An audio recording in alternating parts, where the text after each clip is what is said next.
Hey guys, let's talk about behavior trajectory.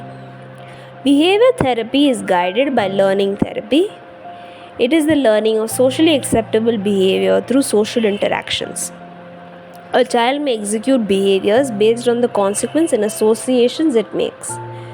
The popular theories talk about behavior only in terms of its external factors, but it does have internal components, especially if the behavior challenges are allowed to fester and grow.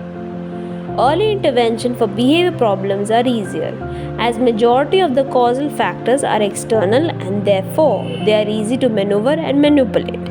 As in early years, children are still developing internally. Therefore, majority of their responses are based on external factors. One popular principle of behavior therapy is to understand the function of a behavior by studying its ABC and history. Other than the four functions of behavior, attention, escape, tangible, and sensory, there is another key function of behavior that is not talked about: memory. When a child's behavior is allowed to grow, it can lead to increased intensity, frequency, self injurious behaviors, pattern behaviors, alternative behaviors, multifunctionality situations, and recalling past experiences.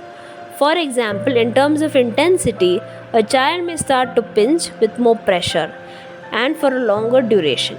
In terms of frequency, the number of times the child will pinch himself, herself, or others will increase. In terms of self injurious behaviors, the child will indulge in behaviors that cause physical harm to oneself or others. In terms of pattern behavior, the child forms and practices a ritualistic or routine behavior that is self soothing and satisfactory, and therefore it is difficult to break. In terms of alternate behaviors, the child finds an alternate problem behavior when reforms are put in place to stop their original problem behavior. That is when the core need or function of the behavior was not addressed. In terms of multifunctionality situations, a child's problem behavior has multiple functions in that particular situation. For example, a child may start to cry because of another person being distressed in the same room, remembering a past experiences for attention, task avoidance, and tangible wants. If either one of these wants are satisfied, the child stops crying. Therefore, an ABC report can be misleading if not properly conducted. Recalling past experiences is when the child, while doing a task, remembers a past experience and therefore cries or lashes out. This can stem from trauma and therefore has a lasting impact.